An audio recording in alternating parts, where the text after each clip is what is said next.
En abril de este año, cuando todo esto estaba comenzando, tuvimos también una entrevista. Y en ese momento estábamos bajo el efecto del shock de lo que estaba empezando a suceder, las consecuencias que podíamos llegar a tener, la incertidumbre, no sabíamos cuánto iba a durar, pero bueno, era un momento que estábamos como muy a la expectativa de lo nuevo. En este momento, cuando me parece como útil hacer como un corte transversal de lo que está sucediendo ahora, si bien atravesado, digamos, horizontalmente, porque esto se va haciendo acumulativo, los efectos que va teniendo, el tiempo que va durando esta pandemia, la cuarentena, tiene muchas consecuencias. En este momento lo que vemos es que la poca certeza, las incertidumbres, aumentan las vulnerabilidades de todos, el cansancio, la fatiga, el estrés, aparecen más situaciones de irritabilidad. Es un momento donde nuestro psiquismo, nuestro aparato psíquico de pensamiento, de procesar las emociones, está totalmente exigido, totalmente trabajando a full, se podría decir, para entenderlo fácilmente, si hacemos la comparación y pensáramos que es un motorcito, un motor, nuestro motor de procesar emociones y pensamientos, bueno, está totalmente exigido, desde lo externo, desde lo que viene de afuera, desde lo interno, desde la relación con los demás, todo está modificado. Entonces es un psiquismo que está trabajando al máximo y eso tiene consecuencias. Tiene consecuencias que aparte son lo acumulativo, el tiempo que pasa, va traumatizando, va dejando huellas. Si lo cuidamos y lo protegemos en cuanto al efecto que va teniendo, la fatiga, la incertidumbre, todo lo que esto causa, va a ser más fácil poder sacar lo potencialmente sano que todos tenemos, en menor o mayor medida. Si cuidamos eso potencialmente sano, es lo que nos va a permitir afrontar de distinta manera esta situación que la tenemos que atravesar. En parte lo que tuvo esta situación tan inédita, esta pandemia y la necesidad, digamos, para cuidarnos de la cuarentena, yo creo que fue algo muy develador, develó muchas cosas que ya venían funcionando de determinada manera y no nos dábamos cuenta. Por ejemplo, la manera misma en que, si planteamos que es un año perdido, la manera misma de plantearnos nos da cuenta de dónde nos estamos parando de una forma de pensar donde en la vida todo es ganar, y el ganar se mide en función de lo que producimos, del hacer, en esto del todo ya, ahora y siempre. Esos son, como siempre, estas ideas que nos hacen vivir de esta forma, cuando en realidad nos damos cuenta que la vida no es ni todo, ni siempre, ni ya, ni siempre ganar.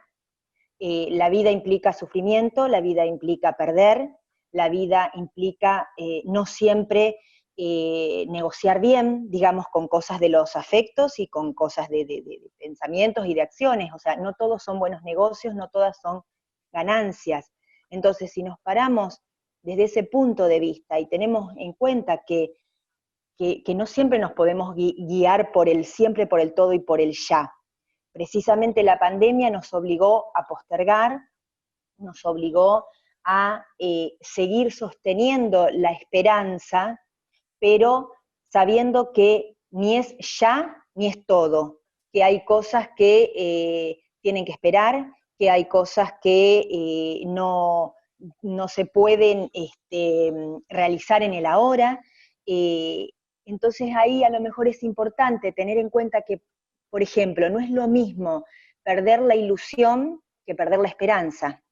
La ilusión significa algo más del orden de lo ilusorio es como yo lo quiero, que generalmente como lo quiero es ya, ahora y rápido, y sí o sí, sin postergación. En cambio, la esperanza incluye la posibilidad de la demora, la posibilidad de la espera. No será ahora, pero puede llegar a ser. Entonces, me parece que eso es lo que hay que cuidar, eso es lo que tenemos que proteger, la esperanza. El poder como corrernos de esos valores que hasta ahora nos venían guiando, que es el quiero todo y ya, y siempre. Y en realidad, bueno, no todo es posible, ni siempre es posible. Va a haber personas que contarán con algunos recursos que inmediatamente a lo mejor se pudieron poner en funcionamiento y hacen que puedan enfrentar bien esto. Hay otras personas que a lo mejor van a requerir otro tipo de acompañamiento, otro tipo de ayuda, otro tipo de ayudar, como te decía hoy, esa potencialidad sana que todos tenemos, a rescatarla o a ayudarla a inventar a lo mejor recursos nuevos, ¿no? Y recursos que le permitan, no sé, inventar un nuevo itinerario de vida, al menos en algunas cosas. Si no todo puede ser como lo teníamos planeado, bueno, pero puede ser de otra forma, puede ser de otra manera. Entonces, quizás eso es bueno tenerlo en cuenta. Lo importante es siempre que nunca se nos termine la capacidad de preguntarnos, de cuestionarnos, porque aparte, o sea, más que respuestas, siempre tenemos que seguir preguntando, porque eso es lo que nos mantiene ágiles, moviéndonos, ¿no? Si nos quedamos con una sola respuesta, la respuesta cierra y de ahí no nos movemos. En cambio, la pregunta es lo que nos moviliza, en eso seamos un poco niños, ¿no? Vieron que los chicos son preguntones y a veces molesta, pero en realidad la pregunta es lo que mueve, la pregunta es lo que crea, la pregunta es lo que enriquece. Entonces, apelemos a la creatividad, cuidemos mucho ese recurso de la creatividad, porque cada uno, si se pone a pensar en algún momento de su vida o en algún momento hasta del día, es creativo en algo. No nos imaginemos lo creativo como ese acto iluminador que solamente unos pocos pueden tener y trascienden en la historia. O sea, yo hablo de la creatividad cotidiana, de la creatividad como modo de adaptarnos en la vida y de adaptarnos de una forma sana, de una forma tranquilizadora, eso que nos da como ese respiro para poder transcurrir el día y frenar la angustia y el sufrimiento, ¿no? A eso me refiero, los actos creativos, que son cosas a lo mejor muy sencillitas. El humor, por ejemplo, el humor es algo que acompaña y acompaña bien aún en situaciones muy dramáticas, porque estamos viviendo situaciones muy dolorosas, o sea, que implican un gran sufrimiento, ¿no? Entonces, por ahí conciliar esto con algo que nos vaya como haciendo más suave este transcurrir, no es poco, no es poco. Crear redes, cuando uno dice crear redes, es buscar a lo mejor en lo que tenemos, en lo más inmediato, o si no tenemos algo inmediato, porque no todo el mundo está rodeado de vínculos, no todo el mundo tiene esto a su alcance.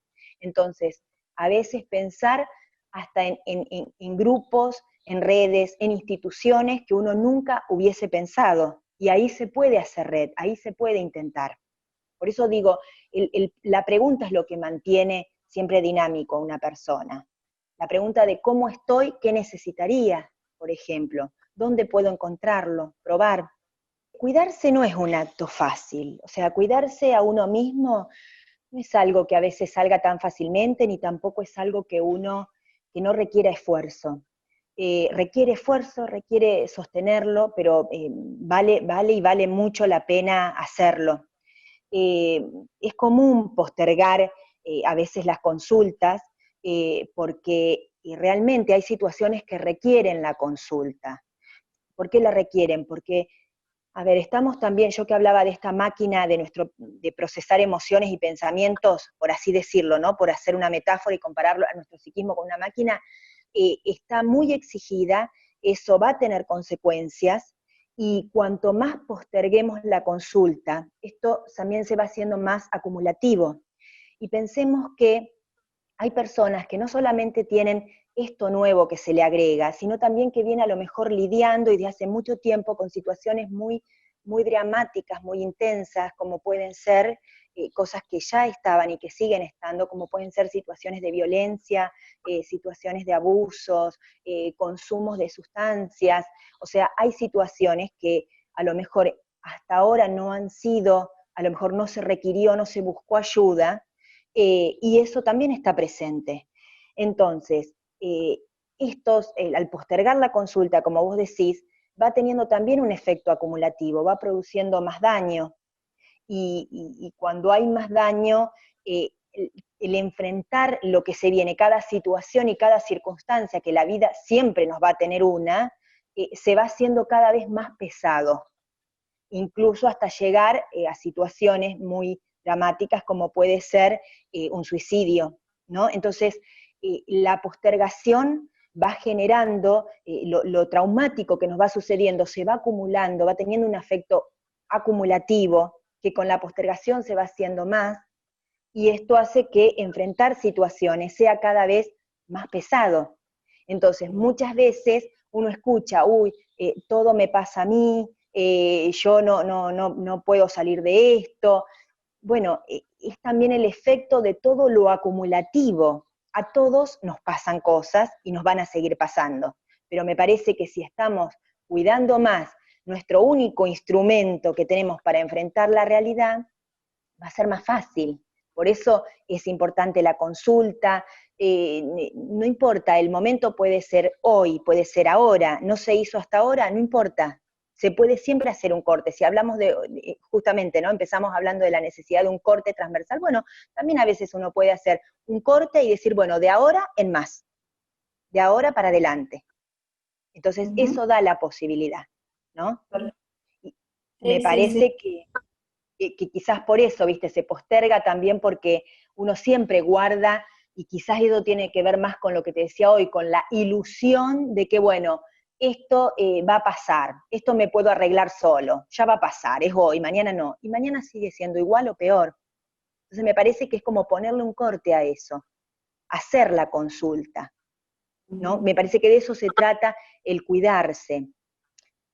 También ahora que te digo esto de cuidarse, pensaba que las consecuencias a veces del desgano, de la fatiga, del estrés, de lo acumulativo, del miedo, es el descuido. A veces tiene como un relajamiento en las situaciones en las conductas que nos protegen. Por eso a veces es un momento oportuno para hacer un corte y recobrar el sentido de todas estas privaciones que estamos teniendo, el sentido de haber modificado y tener que seguir modificando nuestra vida, es exactamente que estamos haciendo un esfuerzo enorme de colaboración para mantener la salud o recuperarla en el caso donde ya se vio dañada. Esto es lo que se nos está pidiendo, ¿no? Un esfuerzo, pero para una colaboración que en esto es macro, es social, a todos nos engloba. Ofrecer de este lado algo que dé cierta tranquilidad para el que va a buscar, ¿no? Si no, es más difícil ir a buscar. Sí, mira, los números de teléfono te los puedo pasar, pero a ver, como lugares para mencionar, para que estén así como bien claros, desde lo público está el hospital trabaja con guardias ante la urgencia, pero también tiene consultorios externos con profesionales, hay psiquiatra y hay psicólogos. Los centros de salud que están en los distintos barrios, incluyendo las localidades como Rawson, Castilla, Cuchacucha o Higgins, también tienen centros de salud donde hay psicólogos. Los centros de salud de acá, que en los distintos barrios, La Unión, Ubaldo Martínez, San Cayetano, bueno, algunos seguramente, 9 de julio, o sea, en cada uno de los barrios hay salas. Ahí también hay psicólogos, entonces ahí se pueden acercar y pueden recibir atención. También hay lugares que son públicos, como por ejemplo el CPA, que trabaja más con el tema de adicciones. De todas maneras, todo lo que es el sistema público estamos interconectados, la consulta que se haga en uno y se tiene que resolver en otro lugar, nosotros nos vamos comunicando para tratar de dar la respuesta más adecuada. Eso en cuanto a lo público, y después, bueno, siempre está también el otro pilar de la salud, que es todos los lugares privados donde alguien puede consultar también, ¿no? Eso forma un sistema de salud.